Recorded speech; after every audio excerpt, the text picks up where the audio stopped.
title is Distressed or Blessed. You got a choice. Which one you want? Distressed or blessed?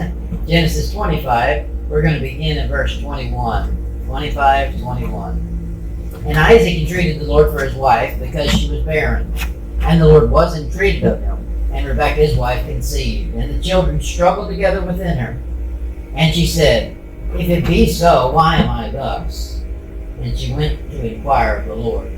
And the Lord said unto her, 2 nations are in thy womb, and 2 manner of people shall be separated from thy bowels. The one people shall be stronger than the other people, and the elder shall serve the younger. And when her days to be delivered were fulfilled, behold, there were twins in her womb. So we've got a problem here. She couldn't have a child. She went for 20 years without a child. And they're both struggling and praying, entreating God to have a child. And now he went overboard. They got 2. That's right. Maybe she should have bore her own burden and just her prayed about it, but when he got in there and started praying about it, God said, okay, I'll give me one. They got twins. The answer came, but it sure took a long time. The first point I see is this, I call it the waiting. The waiting. In Genesis 25, verse 21, it says, And Isaac entreated the Lord, and the Lord was entreated of him. Isaac is 40 years old when he marries, and then it's not until he's 60 that he has a child. Now, that's 20 years, but beyond it being 20 years, look how old he is. 60 years old? You gotta be a grandpa, at that point. Remember, Isaac himself was a child promised.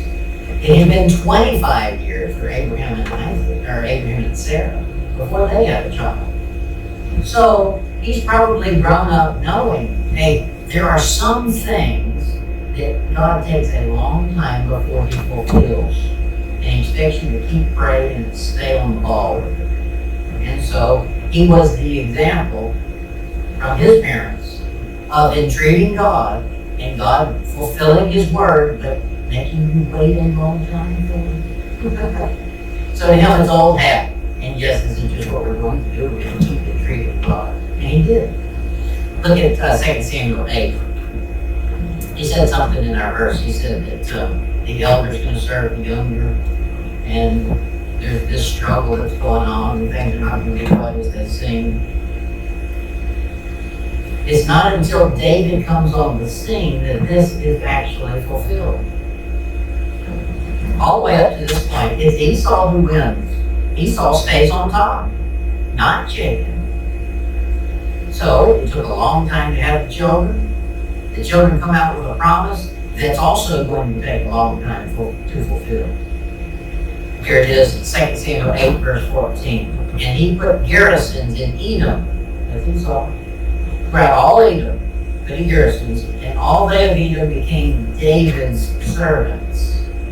So it's not until then that Edom serves Jacob, even though the verse said they were going to do it. So just because God promises something doesn't mean he's Burger King. He's a king, but not Burger King. You'll get what he wants you to have in the time he wants you to have it. Now our problem is, we stomp our little feet and we say, that's stressing me out, man.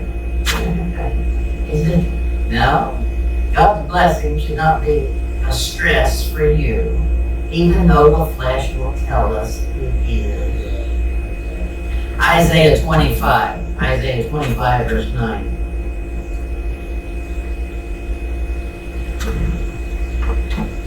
Isaiah 25, 9, it says this. And it shall be said in that day, Lo, this is our God. We have waited for him, and he will save us. This is the Lord. We have waited for him. We will be glad and rejoice in his salvation. That is, they didn't have it yet, but they had the faith they were going to get it. And they said, we're willing to wait. That is the toughest thing in the world. We've been doing it. Now work on his family. The guy's only been 2 days late getting it to us. And You gotta sit here and twiddle your thumbs. I mean, there's only so many times I can make Chris wash the windows. They do look good. That waiting is difficult, and many times God makes us do it. You know what happens when you go to a doctor? You go to the doctor, they say, you go sit in that little room right there. That's called the waiting room. Now they call it that because you're supposed to be a patient. Patiently waiting. And I can wait, but don't tell me I'm a patient, because I probably ain't gonna be very patient. So we should be with God. Many times God makes us wait. We're to be patient. Patient. In Romans 5 it says this, Romans 5:2. By whom also we have access by faith unto this grace, wherein we stand and rejoice in hope of the glory of God. And not only so, but we glory in tribulation. Also, knowing that tribulation worketh patience. She's already waited for 20 years. Now God all of a sudden says, I'm going to give you a crash course on patience. She got the babies, she got these babies, and she's saying, let's get this thing over with. You know, I want the blessing here. Just give me the blessing. Well, you can just get some more patient business. But no, he's making her even more patient. Yes, I did that. I put those children in you. That's what you were wanting. And now I want you to just be patient. Because what's going on is supposed to go on. There are 2 children in there, and they're fighting a little bit. What children do? Get used to it. In Isaiah 30, the Bible says this. And therefore will the Lord wait. Can you imagine that? Think about that. There's things God wants to do, He's waiting on it. Okay, so there are things God wants that He's got to wait on too. For instance, you and I to get right with Him. He's waiting on that. He doesn't demand, He doesn't stomp His feet and say, you go get right with me right this second. He gives us space to repent. Okay, He's got to wait. Well, you know, if He's allowing Himself to be patient and wait on us, we sure had better be patient and waiting on Him. He says here in Isaiah 30, verse 18, and therefore will the Lord wait, that He may be gracious unto you. That's a little good. He says, I'm going to justify being gracious unto you by this waiting period. And therefore will He be exalted, that He may have mercy upon you. For the Lord is a God of judgment. Now the next phrase is great. Blessed are all they that wait for Him. That is, you're following Him. That means when He slows down, you have to slow down as well. It wouldn't work too well if you're saying that you're following Him and He slows down and you keep running ahead. Well, then you've been following Him. Sometimes God does that. Our life will be moving along. For Rebecca, she thought, great, I'm having children now. It's going to be painless, and they're going to come out speaking and cleaning the dishes. And no, it doesn't work then. She's going to learn some patience. Now, I'm going to tell you, you don't learn patience till you have children. You can read all the books and write all the books on it, but until you got a child, you don't understand it. You will learn some patience. I think of Moses. He had a great blessing to lead the children of God, all the Israelites. But you cannot imagine how frustrating that had to be. Every day he's got several arguments and bickerings. But hey, the Bible said he was the meekest man. All about some patience. That's tough. For Christians, we should wait. We should wait when God says it's time to wait. We wait. Look at Romans chapter 9. Romans 9, verse 20. Romans 9, verse 20, he says this. Naked, O man, who art thou that repliest against God? Shall the thing formed say to him that formed it, why hast thou made me thus? Isn't that exactly what he said? Of course he did.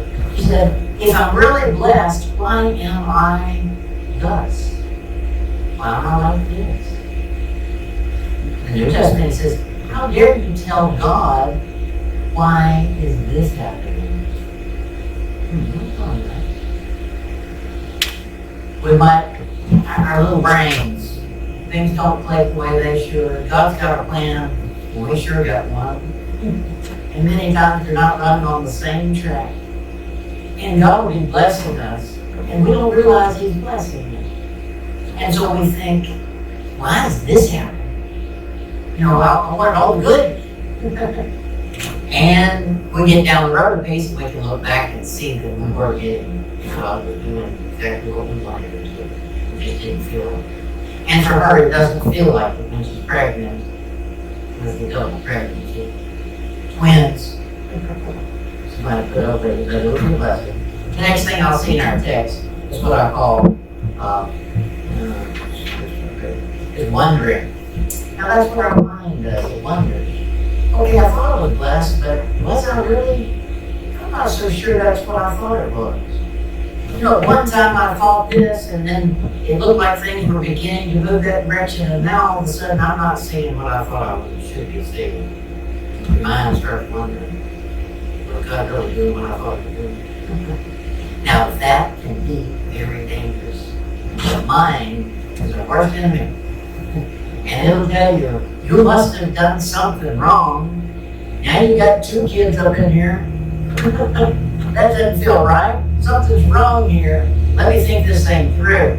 We made a mistake. I shouldn't have even. When I saw that camel train coming into town, I should have told Eloise, you get your own water, buddy. But all those thoughts are creeping in now. You wonder, her mind is going crazy. Again, in 2 Corinthians chapter 12. 2 Corinthians 12, verse 10. He says, therefore I take pleasure in infirmities, in reproaches, in necessities, in persecutions, in distresses, for Christ's sake. For when I am weak, then am I strong. Now that's easy for Paul to say. It probably wasn't easy for Paul to say either. It's easy for us to read. It's not so easy to live. But what he's saying here is when you're weak, God shows up. Because you've done all you're supposed to do, and then He steps in and does something supernatural. And He'll do that. Every day in your day, you'll find Him stepping in and doing something you didn't think you could do. And He'll do it. Look at chapter 13, 2 Corinthians 13, verse 4. It says, Christ is your example. Look at this. Chapter 13, verse 4. For though He, Jesus, was crucified through weakness. Isn't that a wild thing? He says Christ was crucified how? Through weakness. Did you say Christ was weak? First did. His flesh was weak because it was human. He took on the form of man. He became obedient. Okay? That flesh is weak. If God Himself taking on human flesh says that flesh is weak, then you better believe ours is too. He says, that flesh was weak, yet liveth by the power of God. And as the power of God worked through our weak object, flesh. Jesus Christ was the example of this very thing. The power of God Himself working through human flesh. That's what our lives should be. Weaklings, that God does something supernatural with. He says in the rest of the verse, for we also are weak in Him, but we shall live with Him by the power of God for you. That is, your every day is going to be an exhibition of God's power. In order for God to show up, He's usually going to show that you're weak. The weaker you become, the more His strength shines through. That's a hard thing to learn. In Luke chapter 8. Luke chapter 8, verse 18. Just because God's going to do supernatural things through us does not mean it's our job to just sit down and be lazy. That's typical. It's typical for us to be lazy. Now I'm going to show you, God is not an economist like the world's economists. Here we're going to have God as a socialist. Now it's a different kind of socialist than the world's socialist. But look at it. Luke 8 verse 18. Take heed therefore how you hear. That is, use your ears and don't be twisting it into something that you want it to say. For whosoever hath, to him shall be given, and whosoever hath not, from him shall be taken even that which he seemeth to have. God says, I'm going to take from the poor and give to the rich. Huh? Why? Because they've shown an example of working. Spiritually, we've got to do the same thing. Spiritually, the Christian life, you've got to do some waiting, and waiting is taxing on your patience. I understand that. But there's also work to be done. Sometimes you've got to clean with twins in you. You've got to clean while you got to vacuum the carpet. I don't get the head vacuum the carpet back in. Whatever her chores were, she had to go water the camels. You had to keep pushing through. And it feels like burdens keep getting at it, but you got to work through. He says if you'll continue to work, even though it gets tough, he says you get something out of it. I reward those who work hard with overtime. Now the last thing I see in our text is reward. It's a struggle. This life is a struggle. For her, she could feel the struggle. There's two babies in there, and they ain't happy, therefore I ain't happy. They're fighting. And she could feel that struggle. Well, as a Christian, we're going to feel the struggle. If there's a struggle, it's a fight over something. Look at it in verse 22, Genesis 25, verse 22. It says, 2 manner of people shall be separated from thy bowels. 2 manner, that is, that each of them have their own set of manners. And neither of their sets match. 2 sets of manners. He says, they shall be separated from thy bowels. And the one people shall be stronger than the other people. And the elder shall serve the younger. He says in Galatians that this struggle is something that not only was physical back there, but no doubt there was something spiritual going on as well. Remember, how did they get in this shape? It was prayer. It was something supernatural God enabled to happen. So we can apply that spiritually. When we get over into the spirit world and God starts blessing us or doing something in the spirit realm, expect the devil to fight. The devil can't fight you the way God does. He doesn't want a fair fight. He's going to fight you physically. Look at it in Galatians 5. Galatians 5, verse 16.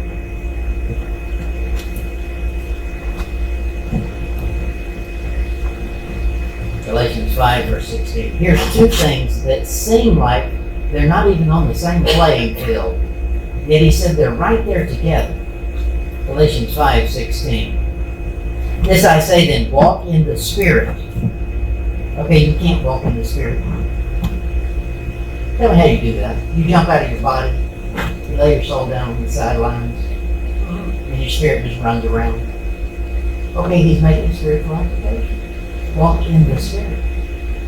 And you shall not fulfill the lusts of the, this is what you do walk in, flesh, but in physical.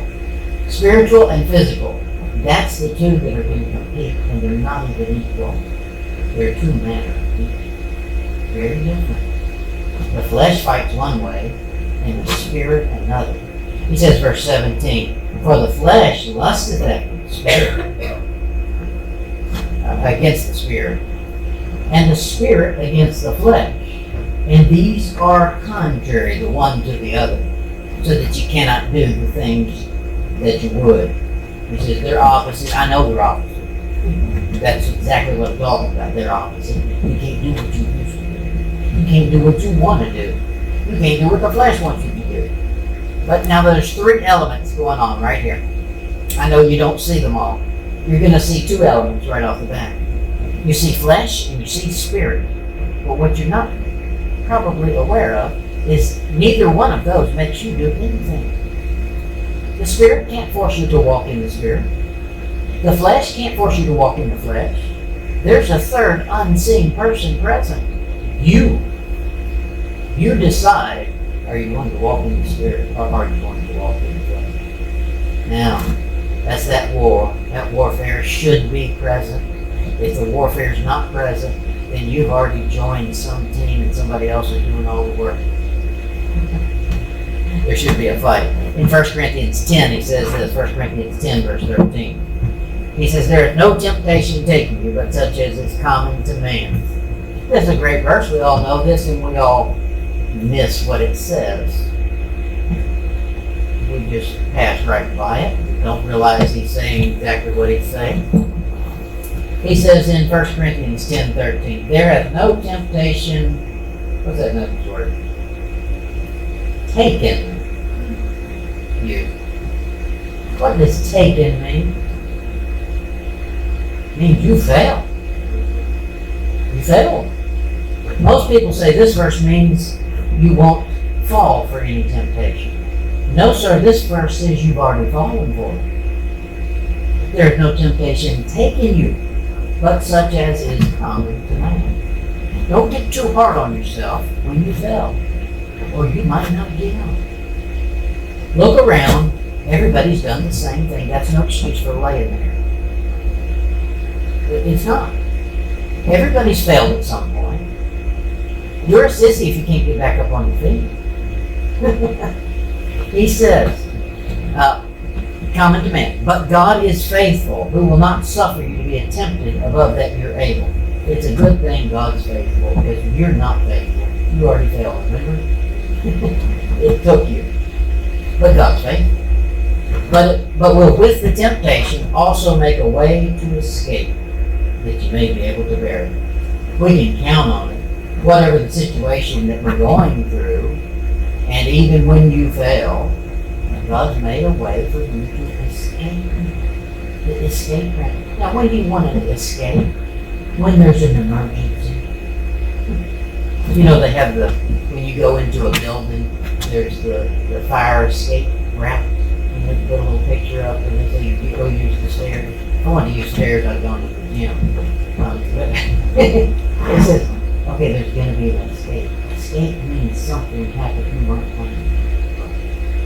God says, I'm always available to give you an escape. And I'm faithful with it. Look at Galatians 6, verse 9. Galatians 6, verse 9. He says, and let us not be weary in well-doing. You know, the flesh is the thing that gets weary. Our mind is the thing that gets weary. That's what we call distress. You know, there's marketing. Don't you love marketing? Marketing. They market these genes to little teenagers whose minds have not developed yet. And they call them distressed genes. Yeah, it just looks like somebody's wore them out already. They're about 2/3 of their life is gone. And they sell that. And they sell that for more money than a good pair of jeans. Because it's distracting. Isn't that the way you and I feel sometimes spiritually? You're about half wore out. You're stressed. He says, don't get weary. Don't let stress take over. Verse 9. And let us not be weary in well-doing. Now, it's easy to get weary in doing whatever you want. He says, and you can get weary doing that. If you want to get weary pampering yourself, then that's a good time to get weary. But he says, when it comes to doing well, don't get weary doing that. He says, for in due season we shall reap if we faint not. That is, you'll get busy for God and not let yourself take a break. Get weary with it. Then you know you're earning something. If he says over there in the Old Testament that to whom much is given, much is required, and you're not going to do much if you don't want much. But if you're striving for something, then you'll work and hunt for it. He says the same should be spiritually. Look at it in verse 10. He says, as we have therefore opportunity, let us do good unto all men, especially unto them who are of the household of faith. He says, I'll give you an example. Here's what I mean by well-doing. He'll help somebody. That's an example of doing well. And in that task, you should not get weary. You should never get tired of helping somebody else. What the verse says. Now, I'm sure there's many other ways that we could apply doing well that we shouldn't quit. But this one, he said, I'm going to give you the first example. I'm going to fill in the blank for the first one, and then you go figure out the rest of them. Don't get weary in helping other people. And he said, I don't even mean just Christians. Everybody. We should be a do-gooder. And that's good Bible. I know that the doctrinally sound people want to ignore that, but that's in the Bible. What we're supposed to be doing. In Proverbs 10, verse 22, it says this, the blessing of the Lord, it maketh rich, and he addeth no sorrow with it. I don't think Rebecca was a man. She got 2 babies in there fighting it out. That's a blessing of God. And she's over there whining and crying and saying, if this is a blessing, why am I like this? Okay, sometimes your blessings feel that way. He doesn't add any sorrow with it, but you sure could. You could be crying over spilled milk. Don't be crying over the blessing God's working. He's just not revealed all the details of it. Look at, in conclusion, Romans chapter 8. In conclusion, I say the answer is in the reckoning. The answer is recognizing what's going on. Now for her, the recognition was this. God said, I'll tell you what's going on. Yes, that's not normal. It's not, it wouldn't normally feel like that. But I got 2 different nations fighting it out in there. They're practicing for the next 200 years. Romans 8, verse 18 says this. Paul says, for I reckon that the suffering of this present time are not worthy to be compared with the glory which shall be revealed in us. He says, this suffering, the struggling, the trouble we're going through right now is nothing compared to what we're going to get. It's true. This reckon, that's a banking term. It means if you've got a checkbook, you should reconcile it every now and then so you know how much you've got and how much you just thought you got. So you know when you can write a check. Okay, you got to reconcile it. The lost world has a day of reckoning, a judgment day. And it'll be all reconciled on that day.